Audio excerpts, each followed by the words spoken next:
ఇప్పుడు ముందుగా చికెన్ గోంగూర curry prepare చేసుకోవడానికి ముందు మనం గోంగూర ఉడకబెట్టుకుందామండి. టమాటాలు తీసుకున్నాను, పచ్చిమిరపకాయలు కూడా తీసుకున్నాను. ఇవి సన్నగా చక్కగా శుభ్రంగా కడిగి సన్నగా కట్ చేసి పెట్టుకుంటానండి. సన్నగా కట్ చేసి ఉడకబెడదాం. టమాటాలు, ఉల్లిపాయలు, పచ్చిమిరపకాయలు మొత్తం కట్ చేసి ఇట్లా వేసేసుకుంటానండి. ఇప్పుడు మనం చక్కగా గోంగూరని శుభ్రంగా తుంచుకొని ఇసుక పోయే వరకు శుభ్రంగా కడుక్కొని ఉడకపెట్టేస్తాను. ఇందులో పసుపు కారం వేసి తర్వాత సాల్ట్ వేస్తానండి. ఇప్పుడు ఇందులో పసుపు కారం వేస్తున్నాను. ముందుగా కారం వేస్తున్నానండి 2 టేబుల్ స్పూన్లు, 3 టేబుల్ స్పూన్లు వేసాను. ఇప్పుడు ½ టేబుల్ స్పూన్ పసుపు వేస్తున్నాను. ఇందులో ఇప్పుడు 1 గ్లాస్ వాటర్ వేసుకొని మనం చక్కగా గోంగూరని ఉడకబెట్టేద్దాము. మనం గోంగూర ఉడికేలోపు మనం చికెన్ని శుభ్రంగా కడుక్కొని చికెన్ కర్రీ కూడా ప్రిపేర్ చేసుకుందాం. ఇప్పుడు దీన్ని నేను స్టవ్ మీద పెట్టేస్తానండి. గోంగూర ఉడికేలోపు మనం ½ కిలో చికెన్ తీసుకున్నానండి. ½ కిలో చికెన్ చిన్న చిన్న పీసెస్లా కట్ చేసుకుని శుభ్రంగా ఉప్పు వేసి చక్కగా నీసు వాసన పోయే వరకు కడిగి పెట్టేస్తాను. ఇప్పుడు దీన్ని చక్కగా సన్న పీసెస్లా కట్ చేస్తాను. చికెన్ శుభ్రంగా కడిగి పెట్టేశానండి. ఉప్పు వేసి ఉప్పు నీళ్ళలో చక్కగా కడిగి పెట్టేశానండి. ఇప్పుడు మనం చికెన్ కర్రీ ప్రిపేర్ చేసుకుందాము. ప్యాన్ పెట్టుకొని ప్యాన్లో ఆయిల్ వేసుకున్నానండి. ఆయిల్ హీట్ ఎక్కింది. 2 చిన్న సైజు ఉల్లిపాయలు కట్ చేసి ఫ్రై చేస్తున్నాను.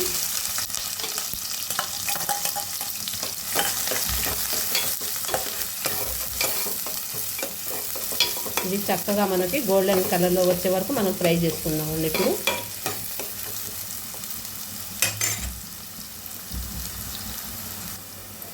ఉల్లిపాయలు చక్కగా గోల్డెన్ కలర్ వచ్చినాయి కదండి. ఇప్పుడు 1 టేబుల్ స్పూను 1½ టేబుల్ స్పూను అల్లం వెల్లిపాయ పేస్ట్ వేస్తానండి. ఇది కూడా చక్కగా మనకి గోల్డెన్ కలర్లో వచ్చే వరకు ఫ్రై చేసుకుందాము. చక్కగా ఫ్రై అయినాయి కదండి ఉల్లిపాయలు అల్లం వెల్లిపాయ పేస్ట్. ఇప్పుడు మనం చికెన్ని శుభ్రంగా కడిగి పెట్టుకున్నాం చూసారు, అది వేసేసుకుందాము.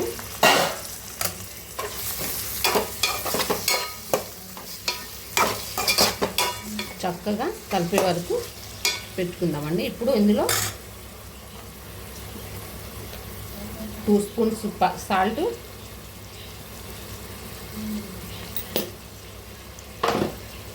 1/2 టేబుల్ స్పూన్ పసుపు వేసుకుందాము.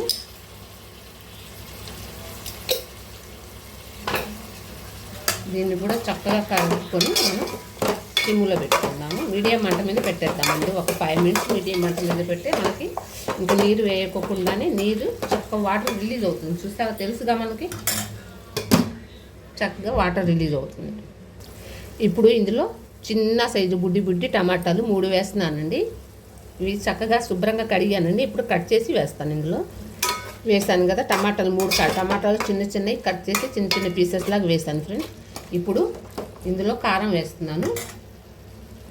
ఆల్రెడీ మనం గోంగూరలో వేసాం కాబట్టి స్పైసీకి తగ్గట్టు వేసుకోండి. మీరు ఎంత కావాలంటే అంత వేసుకోండి. అంటే అట్లా కాదండి, మీకు ఎంత కారం తింటారో చూసుకొని వేసుకోండి. నేను 3 స్పూన్స్ వేసాను ఫ్రెండ్స్. ఇప్పుడు చక్కగా ఇది కూడా కలిపేసుకొని మనం మీడియం మంట మీద ఉడకబెడదాము చికెన్ని. ఇప్పుడు పచ్చి కొబ్బరి పేస్ట్ అండి, ఇది కూడా వేసి కలిపేస్తాను.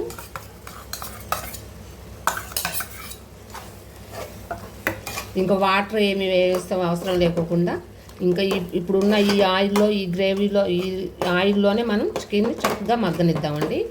ఇవి చికెన్ ఉడికే లోపు మనం ఇందాక గోంగూర ఉడకబెట్టుకున్నాం చూసారా, అది పక్కన పెట్టేశాను. చక్కగా చల్లారిపోయింది, అది మెదుపుకుందాం. ఇప్పుడు ఇంకా వాటర్ పోయకుండా ఇందులో ఈ విధంగానే ఇట్లా పెట్టేస్తానండి. 5 మినిట్స్ మీడియం మంట మీద పెట్టుకున్నాం అనుకుంటే చికెన్ ఉడికిపోతుంది. ఈ లోపు మనం గోంగూర మెదుపుకుందాం చక్కగా.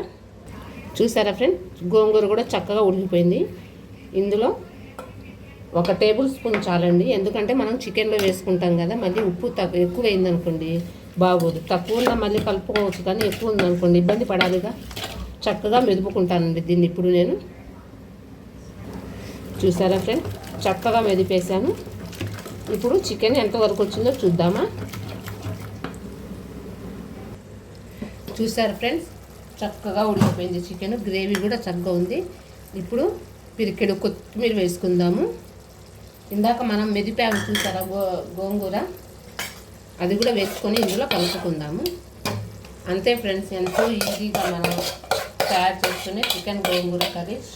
సండే స్పెషల్ చికెన్ గోంగూర కర్రీ అండి మేడం అది.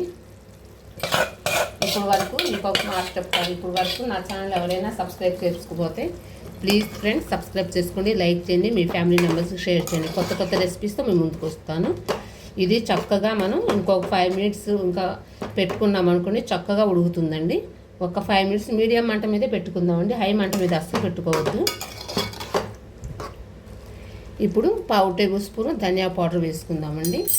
చివరిగా ధనియా పౌడర్. అంతే ఫ్రెండ్, ఎంతో ఈజీగా మనం చక్కగా అప్పటికప్పుడు హడావుడి ఏమీ లేకోకుండా చికెన్ గోంగూర రెసిపీ అయిపోయింది. Thank you for watching friends. ఇప్పుడు వరకు నా ఛానల్ ఎవరైనా సబ్స్క్రైబ్ చేసుకుంటే ప్లీజ్ సబ్స్క్రైబ్ చేసుకోండి, లైక్ చేయండి, మీ ఫ్యామిలీ మెంబర్స్ షేర్ చేయండి. కొత్త కొత్త రెసిపీస్తో మేము ముందుకు వస్తాను ఫ్రెండ్స్. ఇప్పుడు ఇంకో మిక్సింగ్ బౌల్లోకి తీసుకుందాం ఫ్రెండ్స్.